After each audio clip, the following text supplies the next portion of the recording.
Again, this one started with me watching some festival titles on Behance, I think, and for the hell of it, again, I cannot remember where they came from, what they were. They were dark, red, they were beautiful, and they had some close-up shot of some, I think, 3 or 4 tangled wires. And I thought, why not put a twist on it and, well, twist them. So, what we're going to build today is twisted wires in Vellum. And to start out, I'll drop down a grid, dive in there, and set my grid up to be oriented along the YZ plane, like this.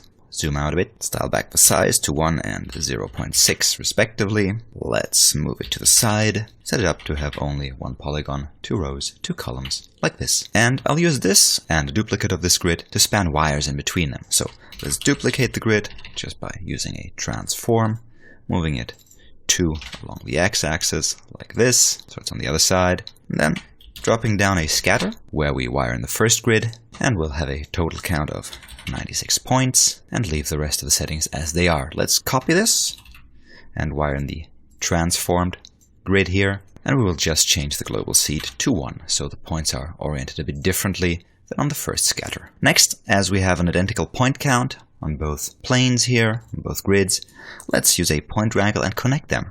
Wire in the scatters like this, and we're going to use 3 lines of vex to just span a polyline between points with identical point numbers coming in through the first and the second input slot. So let's get the second input slot's points position, call this one vector endpos, and it should be equal to the points position coming in through the input slot 2, that's the one with the ID 1. We are going to look up the position, capital P, on the point with the PT number. That's the same as the one of the point coming in through the first input slot here. Next, we're going to create a new point. That means we basically copy over the point from here to there.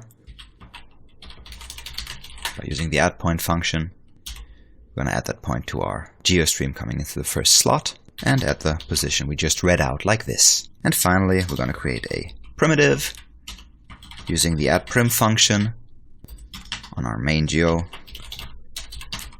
a polyline between point with a point number and our newly created point like this. Highlight this here, and we now created a bunch of wires. Save this. Now if we switch on point display, we can see that those wires only have 2 points, which is a bit sparse for a simulation. So let's drop down a resample, wire this in here, and set our length to something rather small. 0.0075 is what worked well for me, so really dense points here on those lines. Also on my resample, I want to scroll down a bit and check curve view attribute, which just writes in an attribute on each of those points on the curve, starting on the first point with a 0 and ending on the last point with a 1. The reason why we're going to need this is we will use it to separate the first and the last point from the other points and put them in a separate point group that will then be pinned, so those wires will stay attached to their original points that we scattered on there. Let's do that with another point triangle, and we're going to check if our curve view attribute that we generated is either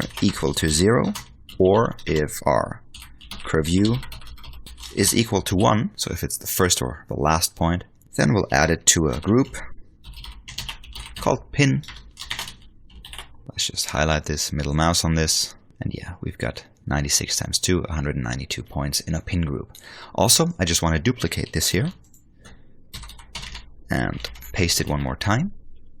This time I only want to check if we are on the first point, so the point with the curve view of 0. Then we'll add it to another group called start, which we'll later use to only rotate those points. So yeah, that worked too. For later, what I want to do now is prepare another attribute and call it R-scale.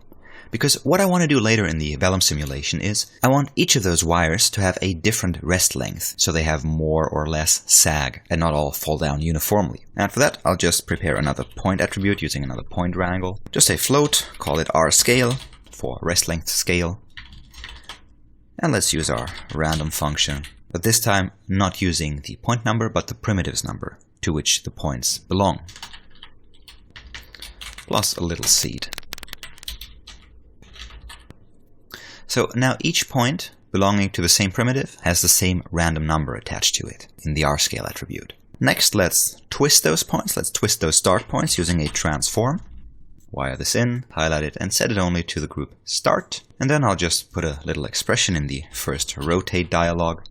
So I want to do $ff, which is the current frame number, -1, so we start at 0, the first frame, times, let's say 2 in our case. Let's have a look at this. yeah, now we have only those starting points twisting here, which looks a bit weird, admittedly, but we'll get there. Now, finally, let's configure Vellum using a Vellum constraint, wire in our transform here, and let's set the constraint type to string for now. You could use hair as well, but string worked fine for me in this case, and it's a bit more lightweight. So let's check mass and thickness, and for the thickness, I want the thickness to be half of the value that I dialed into my resample here, so half of this one. So let's just right click on this, go to copy parameter, then in the Vellum constraints just paste the parameter as a relative reference and then multiply it by 0.5.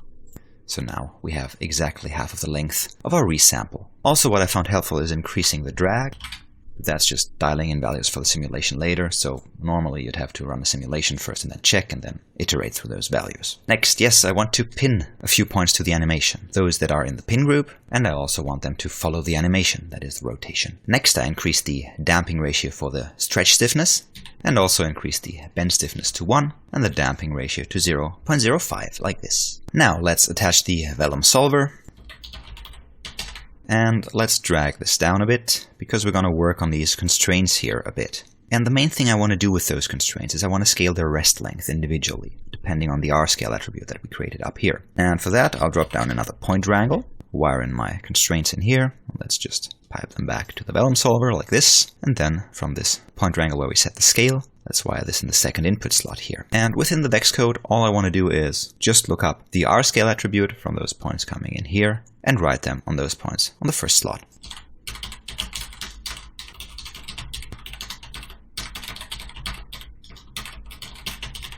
Like this. However, when we middle mouse on this here, we can see that the rest length is a primitive attribute. So in order to be able to wrangle this using a primitive wrangle, let's promote our attribute, the R-scale, from a point to a primitive.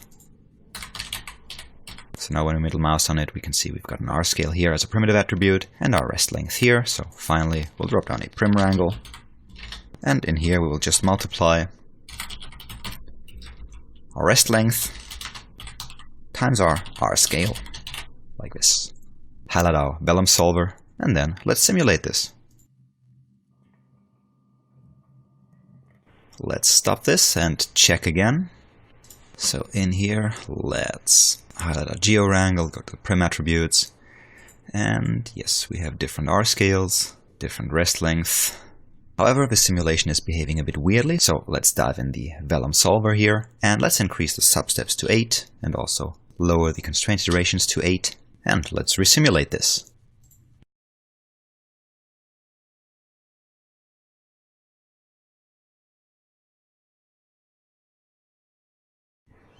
And yeah, that looks a bit more promising.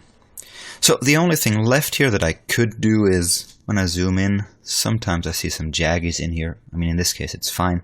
What I could do is drop down another resample stop here, wire this into the Vellum solver, and then here, check resample by polygon edge, uncheck maximum segment length, and just check maximum segments. Set those to a number of 2 like this. So when I enable my points here, I just doubled my point count and also set this to subdivision curves, so I round them off a bit where I have jaggies in there. So all that's left to do is maybe write a color attribute on those individual primitives, which I can then use for shading, and then use the render engine of your choice to render this out. So when we look at this, again, rather easy setup, just creating 2 planes, scattering points on them, connecting them, then resampling those individual polylines we created, creating groups to pin the endpoints and animate them, then creating a single R-scale attribute per primitive, animating one of the ends to twist, setting up my constraints, and then in the constraints, reading out the rest length scale attribute that we created, promoting them to primitive, and then applying the rest length multiplier to the rest length itself, feed that back into the Vellum solver, and then finally just resample it. Let's attach a null, call this one out, and we are officially done. Simple twisted wires.